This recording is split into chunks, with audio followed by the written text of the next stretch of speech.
What's up and welcome back, guys, to the What's Up podcast. It's great to have you guys back. I'm here on a Tuesday night and I've got another very special guest on the podcast tonight. A man who I've come through the channels of Warriors Fan TV, the Monday Night Corridor, mainstay on that channel, and a man that I highly respect and enjoy his view of the game, especially all things Warriors and all things rugby league. I'd like to welcome onto the podcast Reo Daniela. How are you doing, my brother? Welcome in. Yeah, kia ora, bro. Kia ora, Von. I'm good, bro. I'm actually really nervous. And I'll tell you why, bro. Because I've watched a few of your podcasts, but then I looked at the last kind of lineup you had, and you had Josh Gage and Dai Henwood, the bro Tyrone Tangata Makere, Brad Ingra. Brad does good write-ups too, bro. Yeah, he Daniel does. Wharekura, Sam Hewitt, Uncle Kempe. And I was reading it and I was watching them and I was thinking, and then there's me. I was thinking, right. No way, brother. So that's quite the honor roll you got there, bro. No, bro, honestly, I was thinking about someone. I thought there's no better person to do it with other than Riel to break this one down, because it's a massive one, bro, and I'm really happy to have you on, bro. So we'll take our time, bro. We'll get through it. No pressure. We'll figure it out. But it's just going to be good to bounce ideas off with you. And I'm sure everyone listening will enjoy it too, guys. So, guys, we'll just quickly go through the run sheet with what we're doing tonight with Riel. Look, we're going to go through some of the key takeaways quickly from the game against the Warriors Dolphins. Not too much. I mean, there's something to take away from that, obviously, but we'll look into that.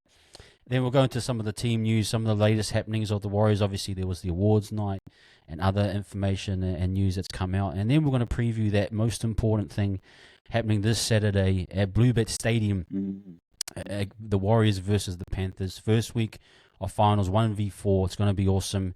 Me and Riel will break that one down. And then we will get into a little bit of Riel's bio. I'm sure he's shared this on multiple other platforms, but love to hear it here and get his view as well, guys. So we'll get started now anyway, guys, and we'll get the party going. Nice. Okay, my man. Look, we better start.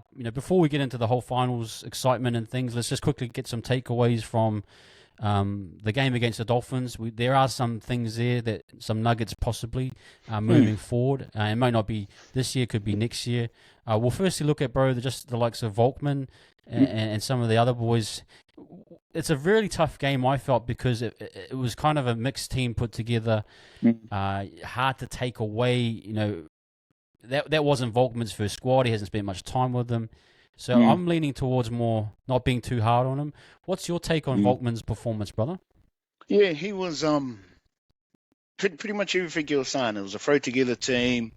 I think we had like 6 or 7 of our top line out. He took his chances, and it was it was clunky. And you could see that they had it, obviously they hadn't all played together. But I just like that he backed himself.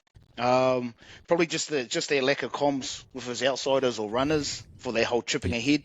But he was, I seen I think it was only like a clip today of the whole, he might be off to the Super League kind of thing. And it's just like, and it's like, I feel sorry for him.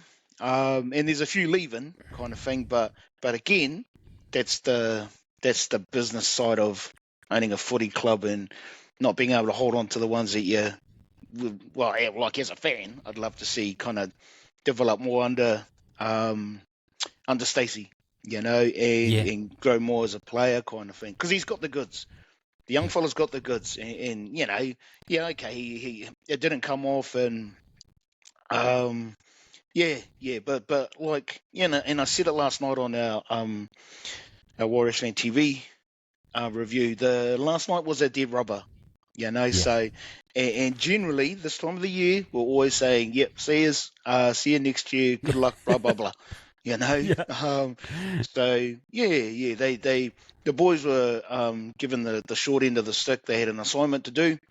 Webby had a game plan, and I'll tell you what, bro, Wayne Bennett was always going to get his team up. They won their first game, they won their last game. Inaugural year, and everything else in between. he was always going to target this game. This game is a good way to sign off for them. Yeah. And good on him. Good on him. Yeah, quickly on the Dolphins, I think what an amazing year for them under those circumstances and to pretty much that start their miracle run they had at the beginning was insane, and then obviously injuries got to them and but they still managed to do really well, and a good fan base too. Just really good stuff from them. Fins up, and start of the season, people saying it, and it's like, fuck, whatever, bro. And I was actually waiting for Kafusi to come out and smash one of our guys, and it never happened. I was waiting for him to line someone up, but I'm glad it didn't. Yeah. Maybe he's saving up something for Tonga. Maybe he wants to go. He wants to go on tour. save it for the English. Yeah. He might lay someone out over there. Yeah. Quickly back on Volkman. Yeah, absolutely. I actually like some of his stuff defensively. Some of his one-on-one reads were quite solid. He made some good tackles. But yeah, it's just not a good game, I think, to evaluate someone like Volkman. Yeah, absolutely. But in terms of the other guys, I thought Kalani going and is it Paul Roach or what's the brother? Yeah. Young fella. Yeah. What did you make of those two, bro? So Tans on the Warrior Fan TV, Tans had been singing his praises all season, and because I think he's the captain of the New South Wales team as well. So the cup side, sorry.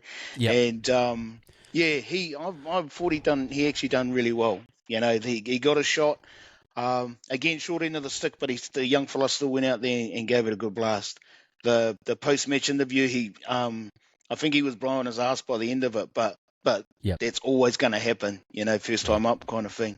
And that Paul Roach, because I remember looking at him thinking, and I kept thinking, if he looks like Nathaniel Roach, must be a Whanonga, and sure enough, it's his little brother. But he got bugger all time as well, it's just you got your ticket, bro. You're on. It's still playing for the top team. It's still running out. You still got the colours on. You still got a job to do. And no doubt, for Osfano and mates and everyone else there, it still counts as a debut. So I'd like to, if he hangs around or whatever, I'd love to see him crack the top team. But again, that's I think good on him for being given that chance and just getting out there. Yeah, I thought he was good, man. I liked a lot of his service too when he had his moments. So you can see the ability, like his brother, just quick footwork. I suppose Nathaniel was a bit more bulkier and just, man, if you really think about Nathaniel's career, man, you imagine if he didn't have those ACLs, he would have carried on, man. He was really good, eh? Yeah, it was a real shame because it was like he was still relatively young when he had to retire. He was forced to retire, and it was just like, wow, would have loved to have seen him just kind of crack on, and it was a shame. Yeah, we'll talk about a guy coming back from injury and Tamaiti now. Look, I've been doing some videos of him and my TikTok's been blasting up polarizing views. He was rubbish, Metcalf's way better, and then and then obviously massive support. My view is that he's dusting off the cobwebs a little bit. You could see that. But ultimately, I think he's going to be a vital cog coming into this finals run, and unfortunately, it's right on the doorstep, and he's got to really pick himself up mentally and physically. Do you think he's going to be able to compete? And what did you think of his performance as well? Yeah, definitely not his best. Definitely not his best performance. But like you're saying, shucks, if Metcalf hadn't got injured, we wouldn't be even talking about it, but this is the reality of it. Threw some wonky passes. But what?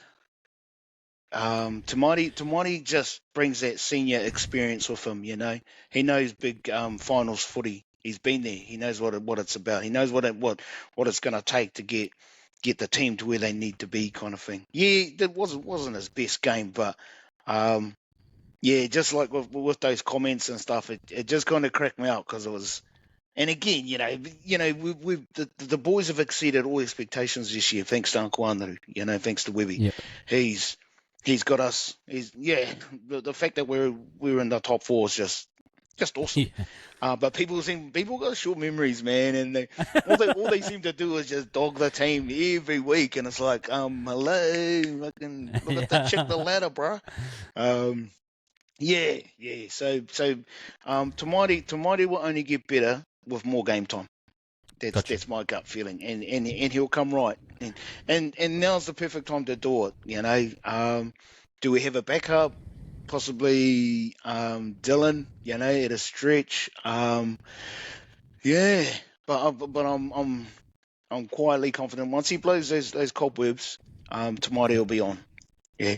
No, I'm with you, brother. I looked at the tape. Yeah, there was definitely some spots there, but that whole team was a bit all over the show. Oh yeah. I thought in his moments, yeah, a few wonky passes, but the idea was there. I think the idea was there, and the different style of attack to Metcalf.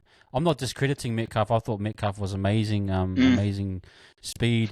Tamati is more inclined to set up his outsides, as opposed to create for himself, which Metcalf was great too. But I think for continuity's sake, we would have loved to have had Metcalf stay healthy. But this is the situation, and we're lucky we got a Tamati there, and we don't lose that element of Dylan Walker in the middle just to accommodate because we've lost him.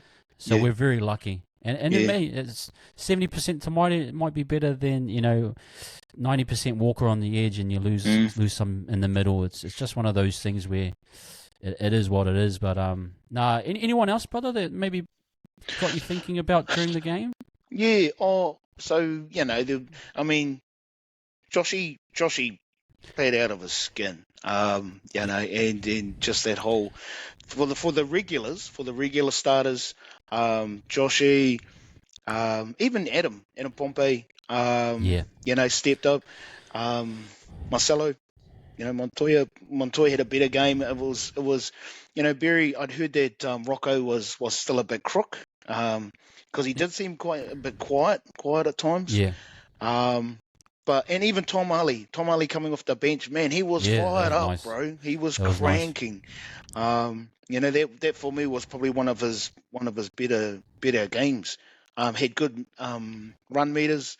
He was charging the whole time, So yeah, and it just holds us in good stead for next year. Yeah. I totally agree, bro. I think next year we're looking at a really quite a unique pack. I mean, they might want to try and get an off-season signing, but there's some young pups there that will love an opportunity. Like Kalani, what I loved about it is that he didn't look physically out of place. He was banging with the best of them, wrestling them to the ground, being dominant. So that's that, and same for Tom. That's what you want to see from you guys, that they can match it. And Webby's got some headaches for next year, that's for sure, bro. No, good headaches to have. Great headaches, man, and it's awesome to have. Look, man, we'll jump onto the awards night. Just thought we'll go over some team news here, man. SJ finally gets his Simon Mannering medalist. What's your thoughts on that one, bro? Yeah, he's well, hard earned, well deserved. And I just love the way that, and you see it every time. Shawnee does his post-match interviews. It's all about the team. It's nothing about him, and he just wants to do his part. Not only does he want to do his part, he's going to give it his all, and it's just like, and we'd said it earlier in the season, Shawnee just looks happy, bro, happy to be home. He's a dad now, and just a little bit older, a little bit wiser, but doing his part, and whether he's aware of it or not, his part's actually quite a big part, but doing everything he can to get the boys where we need to be. Whatever happens, whatever rolls out in the next 2, 3 weeks, 4 weeks, it's so him winning that award last night, absolutely. They're possibly Aiden outside of Shawnee, but no, he's definitely he's up there, and he's earned it. He's earned it this season. Yeah, probably one of the most selfless seasons I've seen from Sean. Yeah. Not in the media. He's actually avoiding media as much as he can. which is great. Obviously family is a big part of his life right now. And like you said, all the comms coming from him is all back on the team. Yeah. His acts on the field is I think we really got him there. Isn't that we already knew he was a brilliant playmaker, but like it's the 1%ers and the kick chase and doing the things for the team. That's the difference for him, eh? Yeah, it just cracks me up too because I can't remember if it was last year or the year before, but in one of the post-match, the journos were interviewing one of the Warriors, but you could see Shawnee and Joshy had a bit of a dust up in the background. Yeah, I remember that. Yeah, and when you think about that and where they are now, 12 months later, no, less than 12 months later, they're buried the hatchet, but they've managed to just get on with it. But that's Shawnee too. That's that competitive side. That's that wanting to win.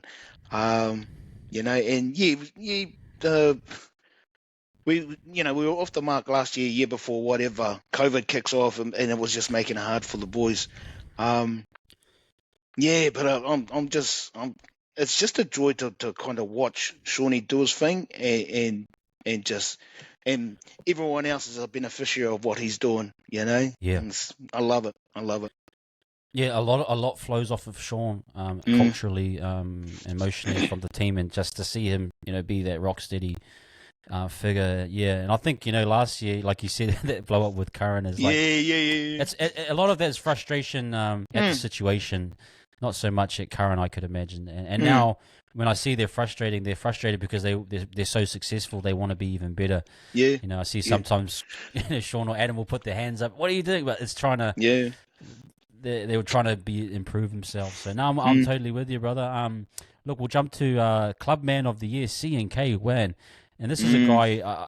He's always got his notepad out. He's a great example, human being wise, of a person. Yeah. I mean, if I'm a young fella with CNK is maybe a guy that I would look to for a good example. But what do you make of that award for him, Club Man of the Year? Oh, I can see him being a captain sometimes in the future. Just the way he holds himself, post-match interviews, and that whole, like Shawnee, but in his own way, the way all those little 1%ers he does on the field, he's always in the right place at the right time, diffusing stuff, sweeping, and it's just like, mate, the guy, and it's like, and he couldn't crack the Raiders top team, and but he comes home and he's happy as, exactly like Shawnee, happy as, getting stuck in. But I really like the way Chance just he holds himself really well during post-match interviews, and he speaks really well. So I remember just watching him thinking, this guy's going to be a captain one of the, not too far off in the future. He'll lead this team out, bro. No, yeah, I'm totally with you. Just seeing K, he's having a great year, and it tells you. I think again, a lot of the stuff leads back to Webby. A guy like CNK couldn't get a spot in at the Raiders, and then Webby transforms him and shows them, just like Jackson Ford shows the other team, hey, this is. You guys didn't realize you had a gold, you had a diamond right, here, bro. bro. And you the just kept time. it in the rough for too long. Brother, we'll jump on to Tane now. Rookie of the Year, man. What's your thoughts on that one? That's an awesome one. Yeah, he you can see it. You can see it every time he those opportunities that he did get, and even in the weekend, has those little. And I'm not sure if it's because of it's a stature or whatever, but I love watching the little guys carve up. They and he was making these little half gaps or making that defensive line work to get him, and he's done that every time he's come on. Happy for him. Again, hopefully he's hanging around. But just I'd like to think that when he looks back on the season and those chances that he's got in the top team, he can, and no doubt he's already been told it, but he's held himself well. He's done what he's had to do. I think more time in the top team, he'll only get better.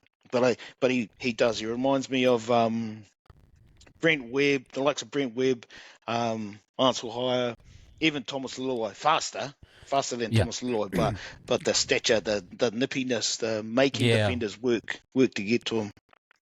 Yeah, that low center of gravity and pushing through, and I really love his game, and I do hope he hangs around.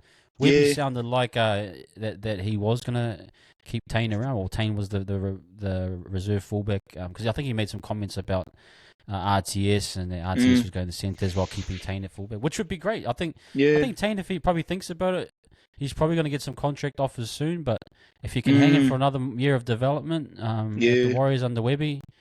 Sometimes you got to make those sacrifices. Like, okay, there's a decent offer here, but I'm going to stay one more year under Webby's system to get my skills up and develop, and then maybe next year, he gets an opportunity somewhere else. But he's a great backup, man. Yeah, it's a fine balance between, so looking after your players, paying them what they're worth, building the club culture, building the team culture, getting everyone on board, the wives, the kids, the partners.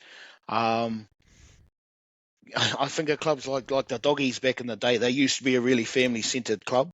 They did. And guys would come to the Doggies because of that very culture. Steve Price was a big factor in that, But and I'm hoping from the success of this year, the culture that we're building, kind of lines up that way. That we are becoming more, but like I was saying, because you don't want guys playing for peanuts. You want to pay them what they're worth, but you want to. And Webby's hit the nail on the head in regards to the welfare of his players, and looking after them and instilling pride in them and being proud of them. And he's said it all season, and those are the little things that Webby's doing to instill not only in his players and those lower grade teams coming up, to the people working admin in the club rooms or whatever. He's a genius, bro. He's a genius.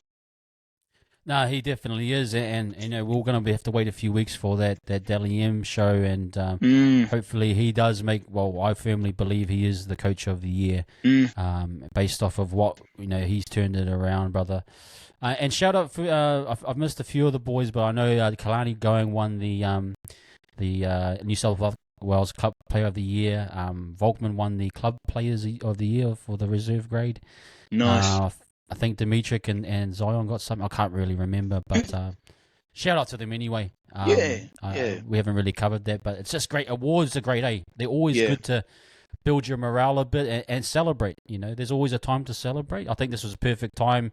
The boys, I know, were off the drinks. They weren't going too hard last night. Yeah, well, that's so right. They're locked in. Because it's usually a Mad Monday.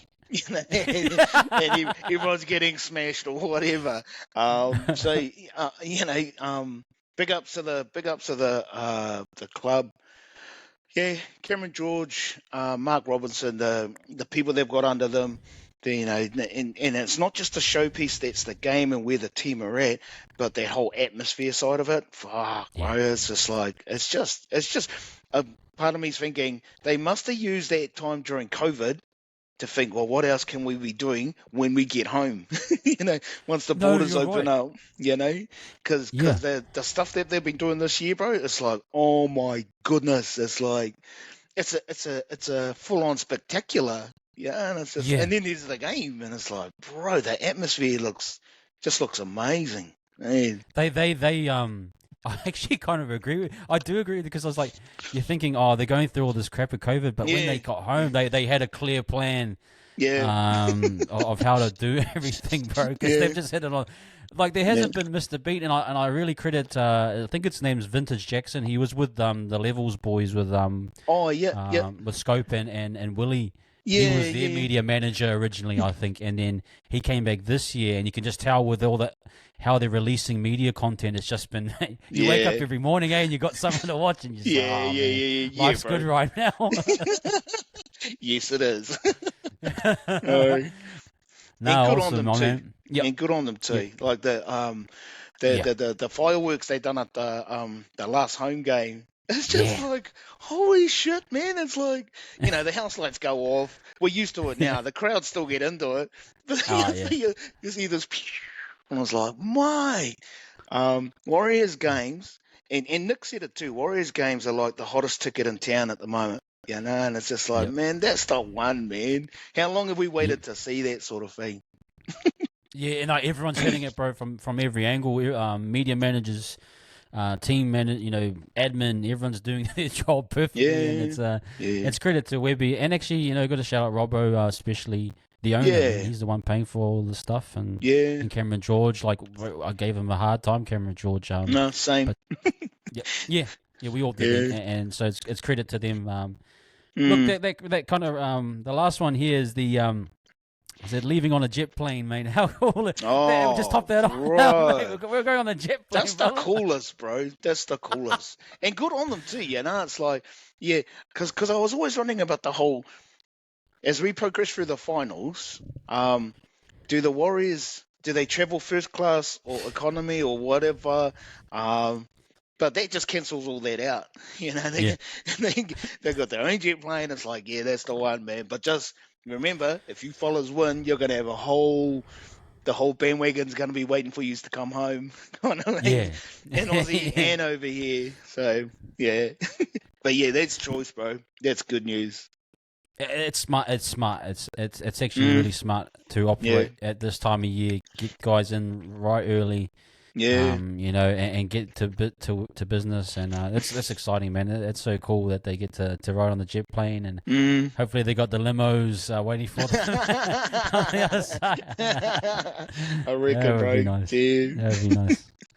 Okay, guys, that wraps up that segment. We are here now. With in religious terms, we've had the baptism of water. Now is the baptism of fire. This is the last cleansing stage to find out who is the champion. And we're going to go through fire this Saturday. Look, me and Riel are going to break this one down right now. I'm just going to put up on my screen the team list that dropped. We started about 7:30, so the team list did drop just recently. And we've had, I suppose, a little bit of time to look at that. But I'm just going to chuck it up here on the screen so we can both see it. Look, we'll go through our squad first, and then we'll go to the Panthers. Look, Chance, Nickel, Klogstad, Dallins there. Rocco, we did have a little bit of worry about Rocco, but Webby has confirmed that he is there. Pompey, obviously, Montoya, and Tamaide. For whatever the haters have been saying about Tamaide, he is there. Yep. And Webby trusts him. Sean, obviously, we're going to go Adam Fennell, Blake, Wade Egan, Mitch Barnett. Jackson Ford, Marata, and Tohu. So back to business as usual. Nice. With obviously the change with Barnett, and Bunty dropping out, and then our bench. Look at that, guys. Back to the original crew: Dylan Walker, Jazz Tavanga, Bailey Sirenen, and Josh Curran. Mate, what do you make of that team? Any areas of concern, or what's your thoughts in that space, brother? That's pretty much been a team that's carried us through the bulk of the season, barring injuries. So there's consistency. There's they've already built those combinations in together. If anything, and I remember them saying that Shawnee, whether it was hammy or was quad, hopefully by the time that the game rolls around, his injuries have settled down. If Adam's still taking the kicks, then sweet as. I don't actually mind that. I'd said on the Warriors Fan TV that in every forward pack there's a wolf pack. For me, the wolf pack's Marata, Barney, and Aiden. And they just hearing those three being called out together is like, yeah, bro. I love it. I love it. Because one of them, I just want to see. I haven't seen it for a while yet, but when one of them puts a good hit on, it's just like, yeah, bro. It's just, because then they just all feed off each other on defense. Yeah. But yeah, I like it. It's just that consistency, really. We were looking tired, heading into that last round, so it was good to get there. It was good to rest those players. That was definitely the right call. And just, Uncle's going to get the boys focused. I'm glad that they've got so instead of playing the Friday night, they've earned themselves a 12-hour window, whatever it is, playing Saturday afternoon. It's a good lineup. All those boys they're all used to each other. They know each other's strengths inside and out, and it's just that whole trust stuff. Knowing the brother's got your back. Yep. No, I mean I like that. I just want to quickly jump on the biggest one, I suppose, is Bunty has dropped out of the 17 with Barnett starting, and then that's obviously been filled by Jazz. Do you think that was the right move? It's obviously a move to kind of speed things up a little bit with Dylan and Jazz. What's your thoughts on that one, bro? Yeah, it's a hard one because Bunty. So what Bunty lacks in punch when he hits the line, because generally and they always tend to have two or three tacklers on him, and they drive him back. So what he lacks in punch, he makes up for with his defensive prowess. Yeah. And yeah, I'm kind of because the Panthers. Yeah, I'd like to see us just D up hard on them. Yep. And that's just me. You know, we've seen it all season. How the boys are good enough to attack from wherever, and their set plays are locked down. You know, and Yep. barring lacks of concentration, or just we have ironed out those little mistakes. You're gonna get little mistakes anyway. But I'll tell you, bro, you compare this team to who we were 12 months ago, mate. Yeah, there's them and there's daylight. Yeah, so they Yeah, I'm glad to see Jazz back. I hope he rips in. I hope he gets stuck in. But I do like Bunty, and I do feel sorry for the bro. But if Jazz is there for that extra punch, then yeah, he's the right man for the job. Yeah, it is a difficult one. It's actually a stylistic decision, I think. Ultimately, Webby's pretty much saying we're going to push hard with Jazz as that impact off the bench, and he's probably saying I want to just play Barnett longer minutes. So I think it's a bit of that balance where that starting 4-pack though, bro. Just look at it. It just that's the one you want to match up with Panthers. You know, Adam, Egan, Barnett, Ford, New. That to me is like we're gonna hit you. You know, punch for punch, and we're gonna hold. And that's the right idea, I think. And then you're backing your bench to come on later on. So I do like it. I think it's a nice call by Webby. It sounds as though Jazz is fully fit. If that's the case, nice. Because it's a massive game. So, and then Serenin and Curran is so vital, bro. I know he's not starting, and I don't think you should look at that as a negative, but he's going to be massive, bro. He fills in everywhere. He'll get his moments for sure. So just need to be patient but it's going to be an amazing game. Oh, absolutely. Yeah. I just want to jump quickly over onto the to the Panthers. I mean, Dylan Edwards, we know that backs Taruva, Tago, Crichton will be matched up on Berry, I'm imagining, unless they change Tango and Crichton. But I'd say Crichton stays on the left. So that means Berry on Crichton and then Tango on Pompey, which is kind of a role reversal size-wise. You'd probably like to have Pompey and Crichton cancel each other out size-wise, but it's great to have it swap over. I think it'll be a kind of an interesting matchup. Yeah. And then To'o, obviously, powerhouse. Cogger and Cleary. What do you make of that backline there, bro? They Berry. What I like about Rocco is he's a solid defender. He got skinned a couple of times against the Dolphins, but generally, and again, that's I was thinking, the young fella must still be crook or whatever, because he's usually good for the first and second tackles straight away. As soon as Shawnee's put the bomb up, on his side, he's right in there, and those little contributions he makes, again, it's those little 1%ers. Yeah, Crichton will be a it's a Tungle. No, Crichton will be matched up against him. They've just got it swapped over, but I'm excited for that one, man. I think Berry can probably contain him, or try and nullify him. And I mean, they're Crichton. He's a class player, and he's been to the big dance more than once. So he knows what he has to do. But for me, it's like, Berry knows the assignment. He's known about it all year.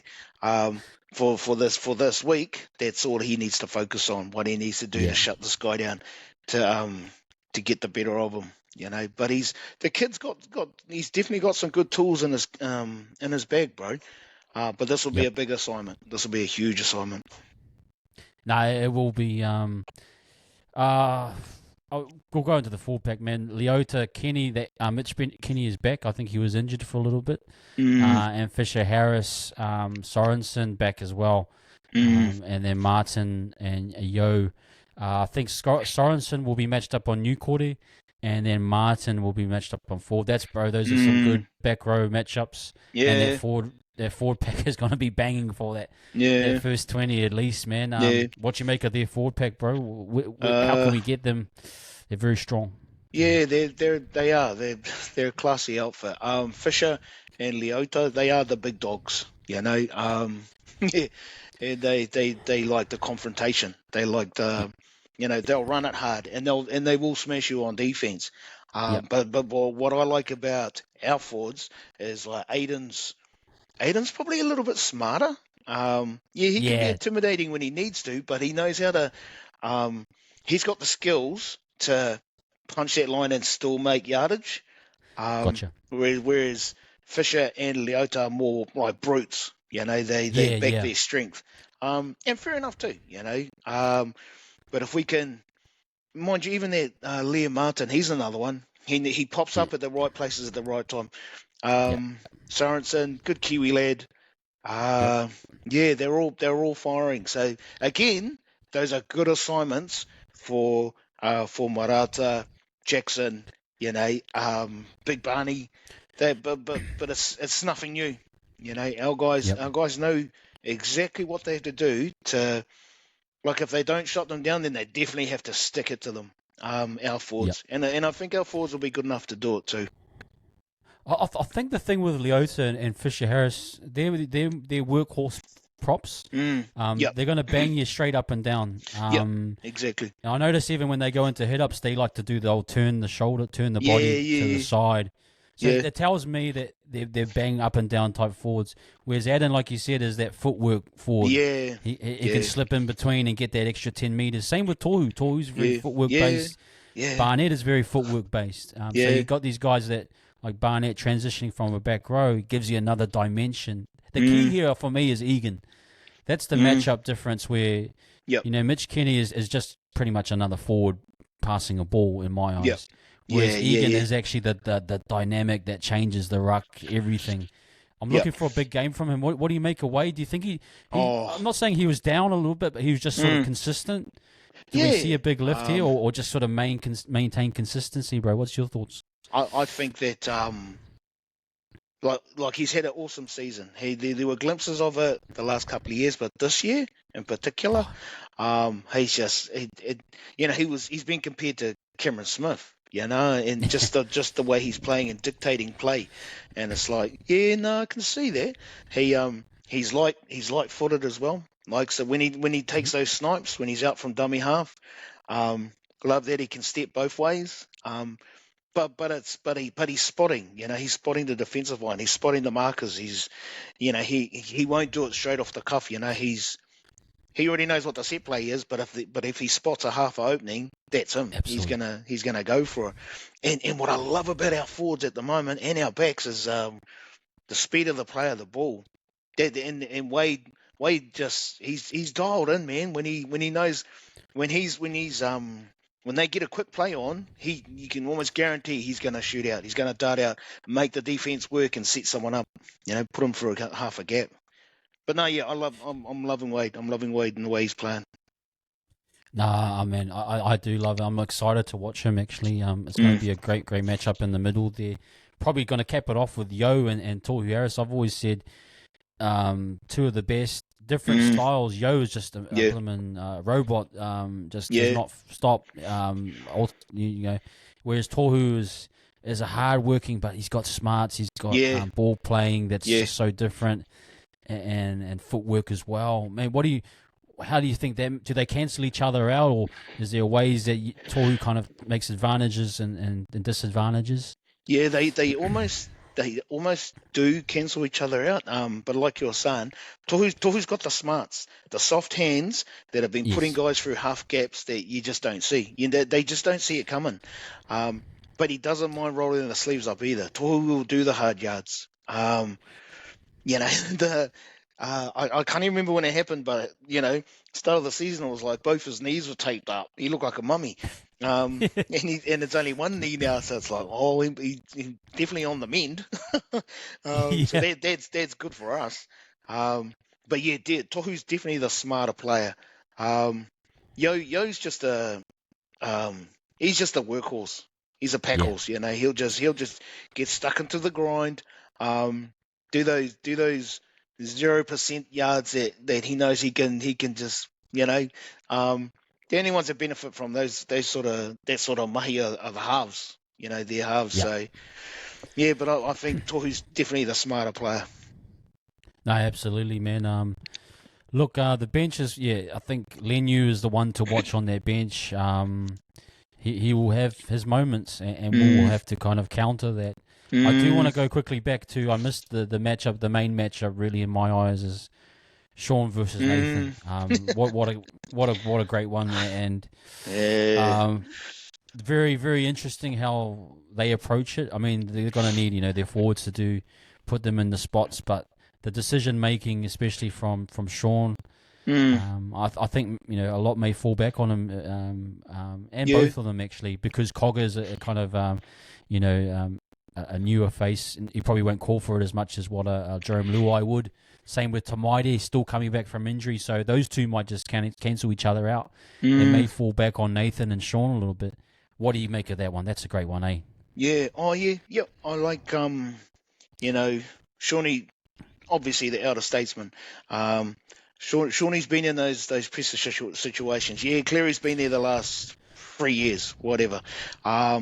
So they're going to go into these games knowing that they're the puppet masters in regards to how they're going to be reading plays, whether they're going to be doing those bombs. And to be fair, Cleary's bombs are they create doubt, and you've got to be super sharp on those ones. And it just kind of sucks that you just can't smash the halfback anymore. Because that would just cancel him out. If we committed one guy to just chasing him every time, and put that pressure on Cleary, or kind of shut that option down, because his kicks are on point, and thankfully for us, Shawnee's kicks have actually gotten better and better through the season. Yeah, he's kind of, I think more so the first half of the season they were rusty, but with each game he's progressively gotten better. So yeah, that matchup, they're both strong defenders. Shawnee's definitely, his defense has improved so much. Cleary's a good defender. He's not scared of making his tackles. Yeah. So they do. They it'll be the smarts. It'll be again the top 2 inches, how they identify certain plays, certain situations, and what to come up with, what set play to bring out. There's definitely going to be pressure on them, but both of them respectively know how to deal with those pressure moments. Yeah, you're right. You're absolutely right. And all in their different platforms. I mean, I suppose Nathan's dealt with it with Origin, but Sean's had some massive international games. Oh yeah, and Warriors games. Yeah. So they experience. I don't like this talk about some Origin experience. Now our guys have had massive games. Toru, all of them have been involved in some massive moments. So I know the Aussie media try to chuck that out there, but just. Look, man, I just want to quickly go. I know match officials can be a bit of a touchy subject, but Adam G, and I'll focus mainly on Adam G and Klein. Do you have any issue with the old G unit there, old Adam G? I will say this, bro. The officiating for Warriors games hasn't been that bad this year. Whether or not that's because people, like I've never brought into the whole blaming the ref or giving them bunker shit. I'll get angry at them and I think, but when across all of the Facebook pages, people are saying, we got robbed, we fucking blah blah blah. It's like, well, actually, when you go back and look at the games, the refs weren't that bad, So, and I really do, since doing these reviews this season. because I'll watch the game 2-3 times because I'm breaking down certain things, but it's like, no, actually, the refs have been good to us this season. And whether or not that's not because we're challenging every little thing, because Tohu doesn't. Tohu will only challenge when he needs to. And they're appreciating that. But yeah, I think and Webby doesn't buy into it either. All season long, especially in those real questionable games, we've had obviously shitty calls. Webby just fobs it off. He's not. That's what it is. It's history. Who cares?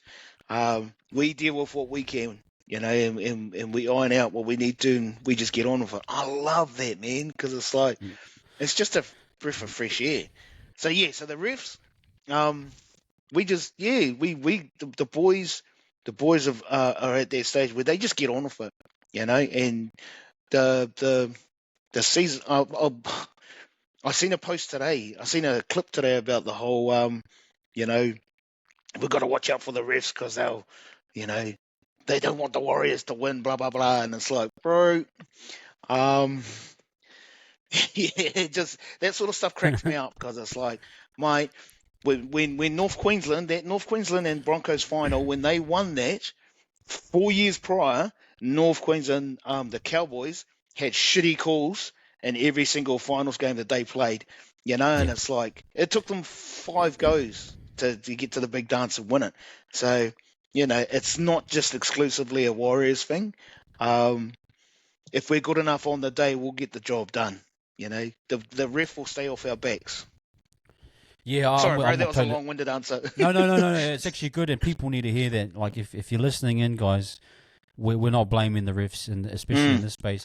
What I do want to talk about in terms of Adam G, I think he's actually a really good ref, and I haven't had any issue with him. And a lot of the time, when you go back and watch the game like we do, you actually understand sometimes with the refs. You miss a call. There might be a missed call, but that happens naturally. Exactly. And at the end of the day, it's really, it's in our hands. And Webby always says that it's in our hands. Yep. So I've got no issue with Adam G and Klein. My only issue with the NRL sometimes is they come up with some rules and they change them in the finals. You know what I mean? And you're not. They start pinning down on play the balls and random stuff, and that can happen to everyone. I'm not saying we're the only culprits. Yep. But I don't think that will be the case. I think in general, from my rewatching of a lot of footage this year, I haven't had an issue with the refs. So, but absolutely, mate. I'm totally with you. Look, man, styles makes fights. I mean, I really do believe that. I even think those 2 losses to the Roosters had some value to it, even though we were down on the second in the second game. But sometimes you just match up, and you don't match up very well with some teams.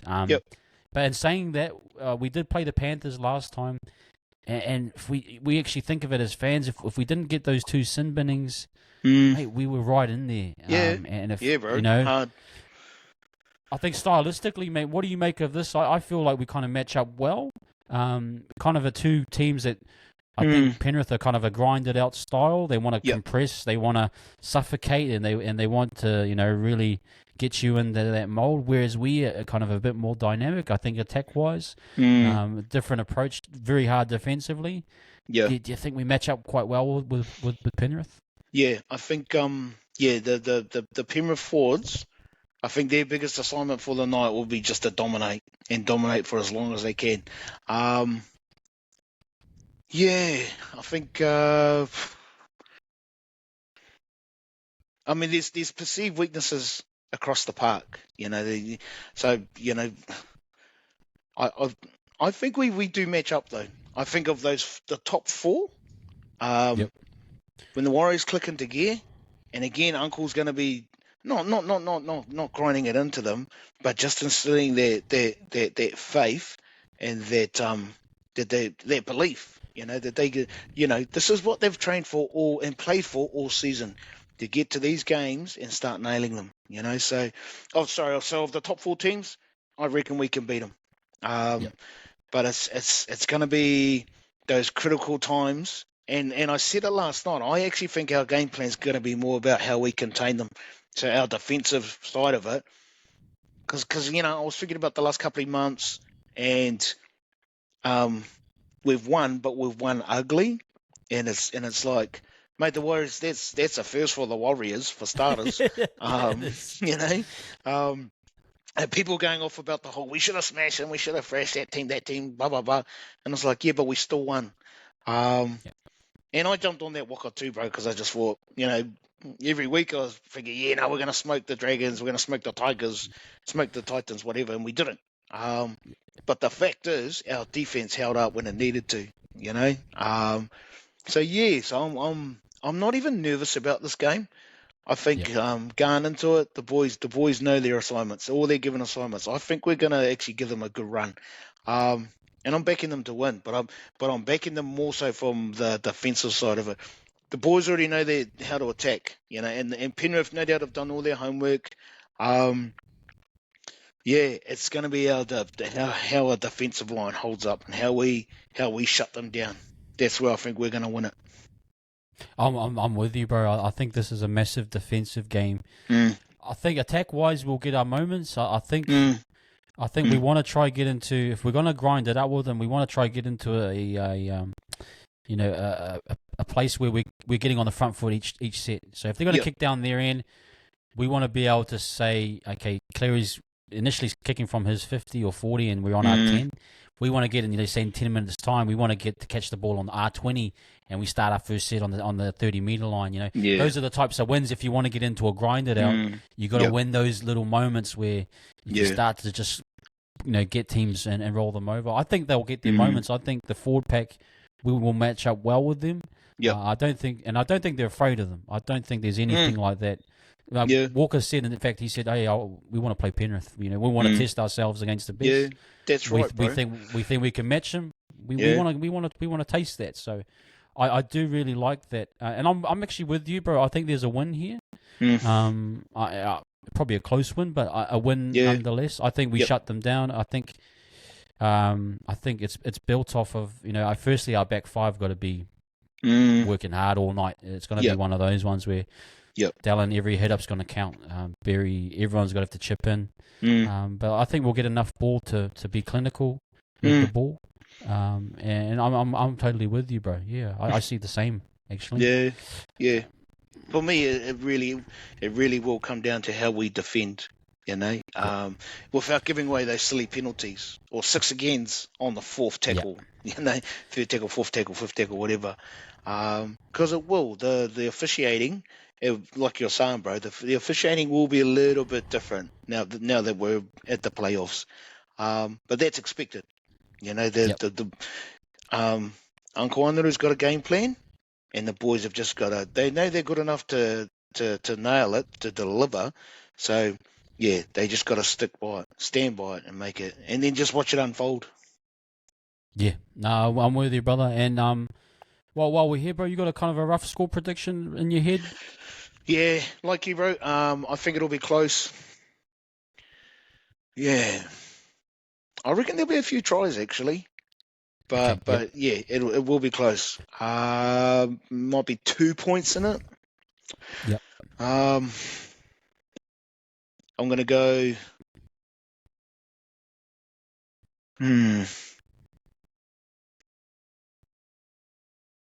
32-30 Warriors. Ooh, that's a big one. Yeah, that's a big scoreline there. I think there's going to be tries, but it's going to be a grind. It will be a grind, but I think there's still going to be some, and they will be entertaining tries. But I think I was thinking 28-26, but I was thinking no, actually, I reckon it'll be more around the lower 30s. Gotcha. 32-30, bro. 32-30, you heard it here, guys. I just want last point I want to talk before we move on to your bio and a little bit about Riel's story. There's that element to Penrith, like when they score tries, they just they get chirpy and their ego inside comes up.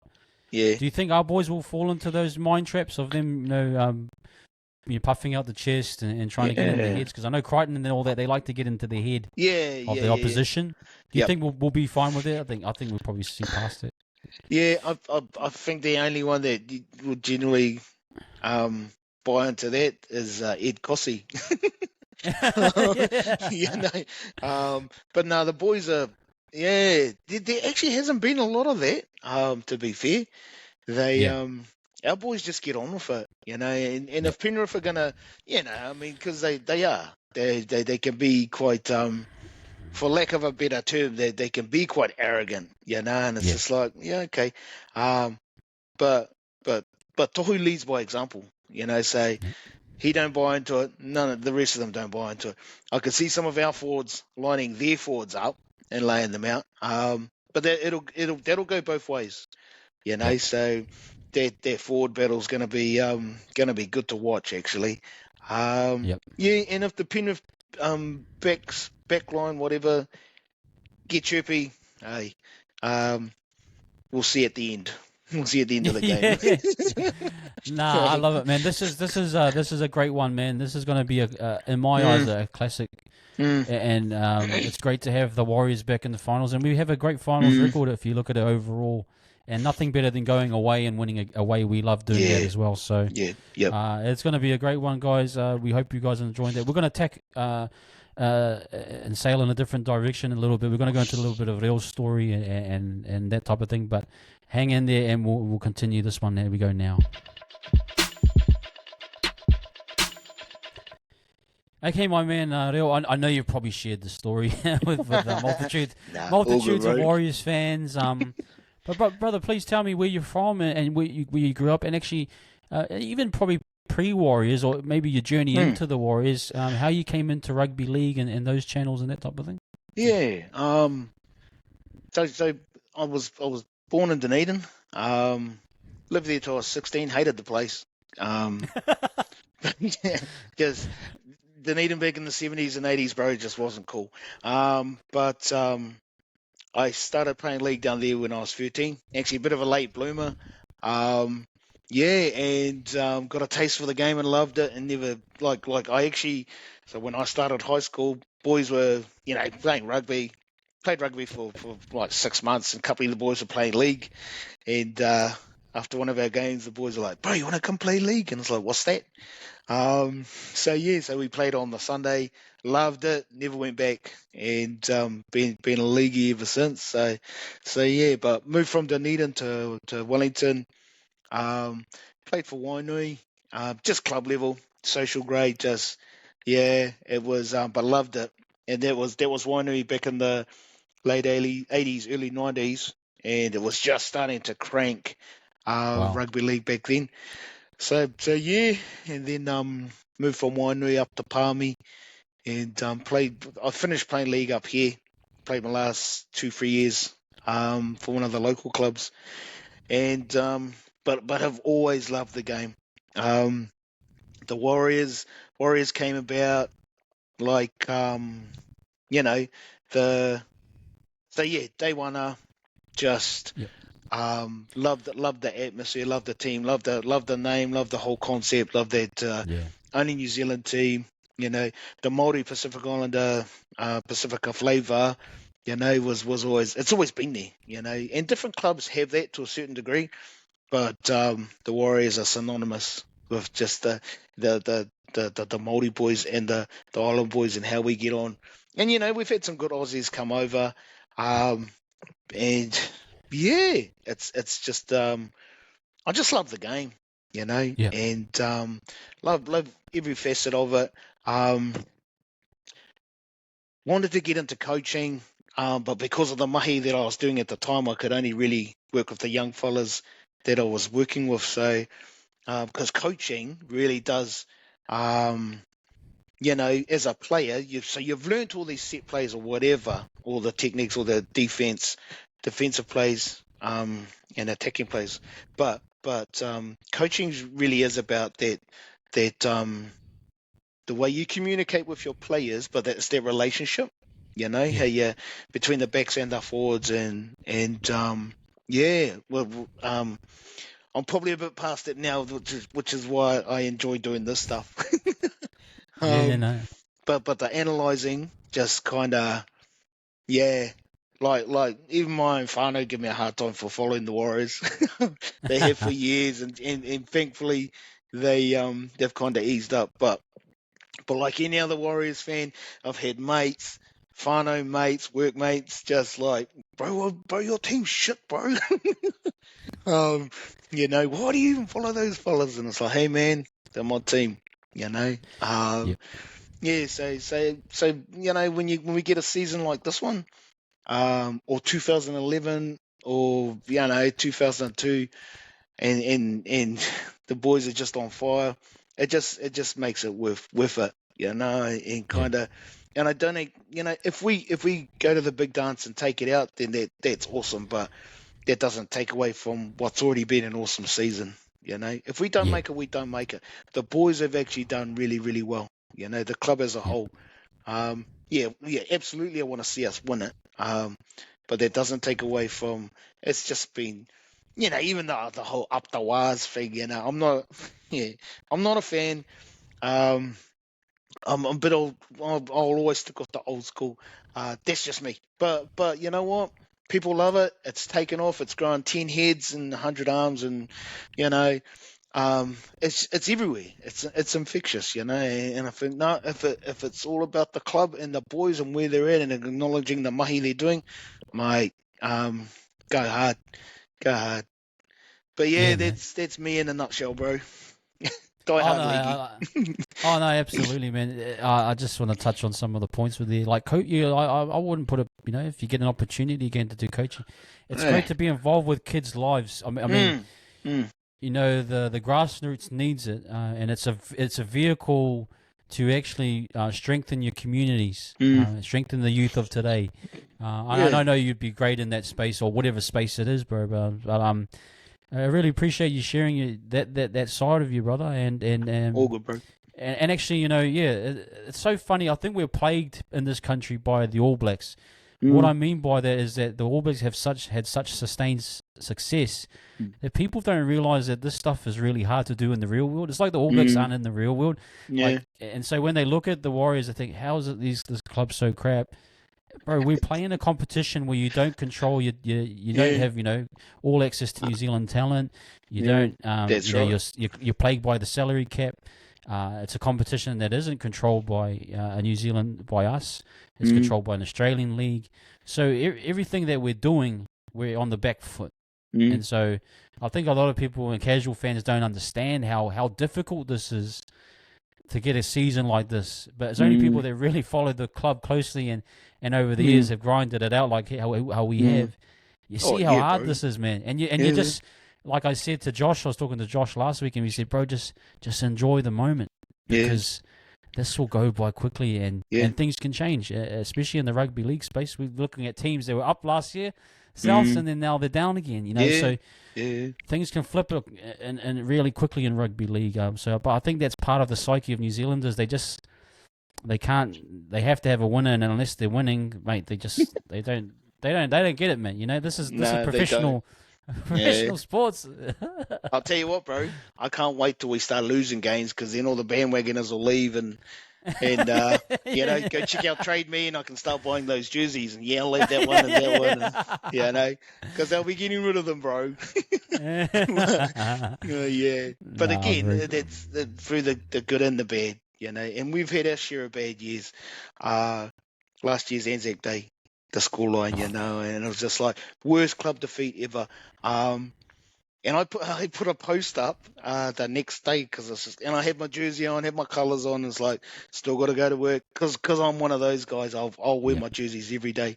I'm still got to go to work, still got to front up, and it's just like but. So, we are right here, right now. It's just like, man, it is. It's about enjoying the moment. I think whatever Uncle Anaru's got in regards to strategy, I'm just hanging out to see how it's going to unfold starting Saturday. Yeah, it's going to be interesting. Like, I think there will be some. I think because of this time of year, you can actually game plan. Like I think the regular season, you're really just trying to just roll through your systems and you're playing a different team every week. You can't really fully game plan, like isolate down. Now you're going to really pin down and you're going to look at weaknesses. You're going to say, okay, maybe Taruva. We're going to kick to Taruva as much as we can because you're starting to think of all these different options. And you're starting to think, okay, we can do this play here if we get this look. okay, we're going to shift. Yeah. So I think that will come, bro. We'll see some plays where it may look like, well, we haven't seen that type of look yet.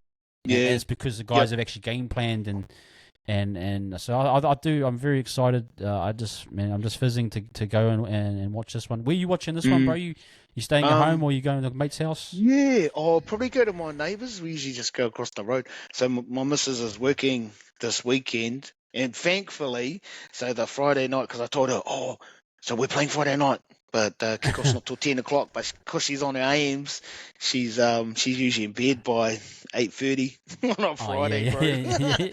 But then I said to her, babe, the game's on Saturday now. Saturday 6 o'clock. So we can go over and watch it. She's like, choice. So I'm going to the bros' place. Really looking forward to it. Just want to kind of like what you're saying, bro. And again, for me, this highlights just how astute Andrew Webster is as a coach.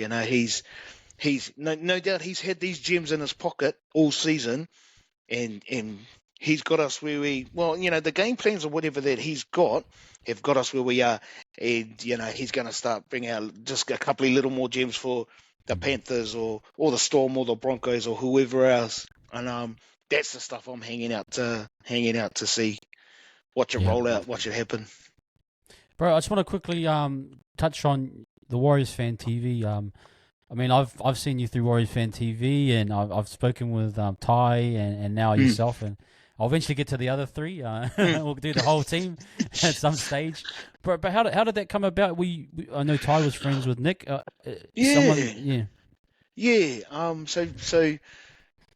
and I wasn't even aware of it at the time, but Nick had put a post up about what do people think about Roger coming back.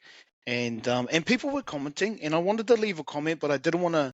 I private messaged him, and I just said, you know what, bro, I reckon it's I feel sorry for the bro. He that was his aspirations, being All Black, and I'm glad that he did make it. It's just a real shame he wasn't part of the World Cup squad, but but I'm happy he's coming back and looking forward to next year. Anyway, Nick messaged and he was like, bro, do this Monday night cordial thing, you're keen? And I was like, okay. Part of me was like, okay. So started messaging, and then we jumped on a couple of times, got a chat space thing going, and because I said to him, bro, we should see if we can kind of get a panel going or get a few of us, and just and because that's how I met Tyrone, So and the bro Damien's from Palmy, and I've known Damien for a couple of years. He's a good fella, bro. And I think Tans is down in Wellington. So there's the five of us. But Nick, and just big shout out to Nick. I was meant to do it at the start. Yeah, the mahi that Nick does is just, I just love it. Those interviews he does at the games, during the games, after the games. He's got a bro on doing interviews now, and it's I think his name's Kitty Tupa. Krista Main, is it Krista Main? Yeah. It's a Māori fella, but yeah, but funny as, bro, and just he's good.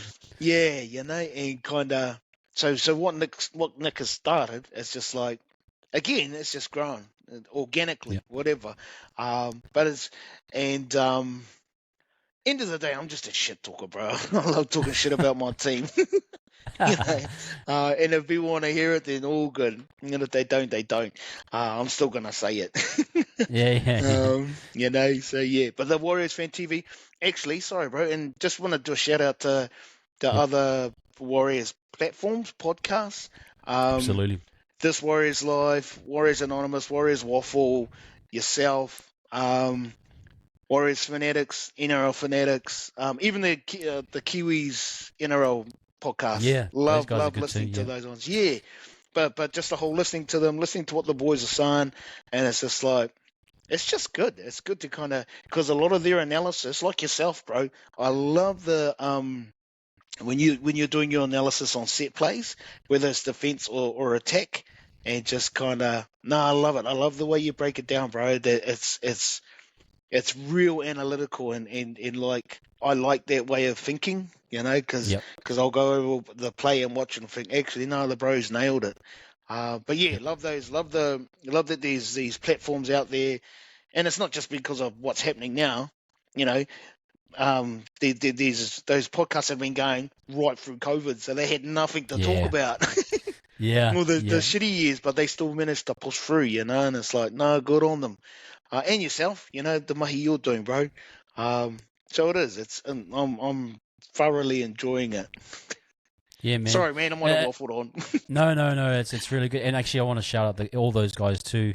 They've been awesome to me and led me, filling in this space. And for me, hearing you and being a part of this space, grateful to Nick. I mean, I will shout out Nick too. He's been a good friend and encouraged me. And actually, Nick's a very a person thinking forward and thinking of opportunities for everyone. And I appreciate that about him. And and the opportunity to meet you and be on this platform and just share ideas, and talk, bro. And I think, I really do think, having you guys, and actually I like that. I think Warriors Fan TV, the Monday Night Quarter, was really starting to grow. I mean, it takes a while to get 5 people together. Oh, bro. You'd know how difficult that is. But you guys, each character and each personality is starting to shine through. And I said that to Nick as well, that you guys are doing a wonderful job. Yeah, but thanks, shout out to all the other ones, all the other creators. No, and keep doing, brother.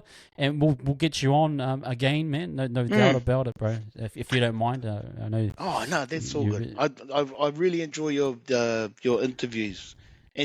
But when I see your lineup, your last couple of interviews, I was just thinking, oh my goodness, what exactly am I going to talk about? You got some heavy hitters, bro.